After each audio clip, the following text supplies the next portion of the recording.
Si éboueurs ont voté cette semaine la reprise du travail, les camions bennes peinent toujours à décharger leurs déchets dans sites d'incinération de la métropole. La situation pourrait se tendre à nouveau lundi.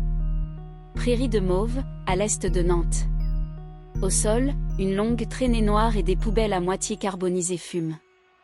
Entre un campement rome et une décharge, ils sont là depuis samedi matin.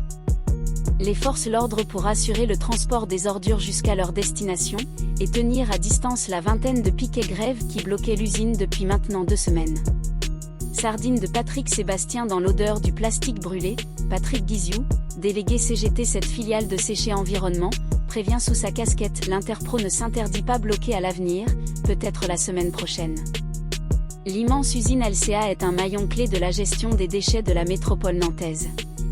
Il brûle une bonne partie des déchets ménagers. Les 2 cellules de traitement, dont celle d'Alcea, étaient toujours à l'arrêt. Le même jour, la police est intervenue dans le 2e incinérateur de la métropole, celui de Veolia, à Couéron. De nouveau immobilisé quelques heures plus tard par les manifestants. Vendredi, jour grand vent, les plastiques continuaient de voler dans les rues Nantes. Si bennes peuvent désormais décharger leurs déchets après l'intervention des forces de l'ordre sur les 2 sites, incinérateurs n'ont pas encore été allumés, sans doute faute de personnel.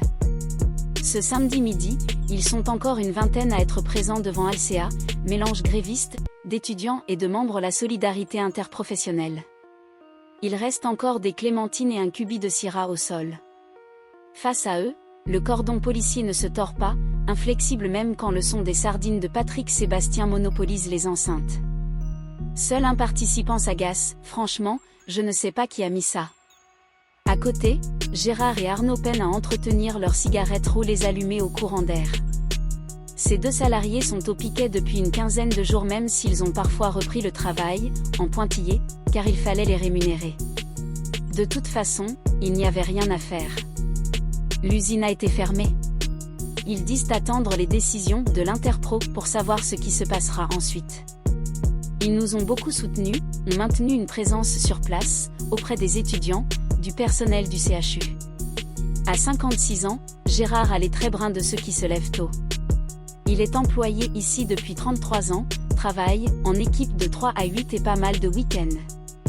Il soupire avec la réforme, je vais me prendre 18 mois au moins.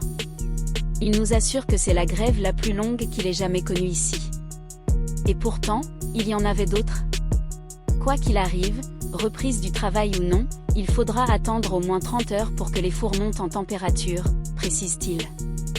Sans parler des 2 semaines de déchets accumulés à traiter. Si la métropole a confirmé vendredi que la collecte avait repris, l'avenir des déchets reste donc incertain. Chez Veolia, l'autre fournisseur, un préavis de grève a déjà été émis pour lundi. Par les éboueurs, cette fois.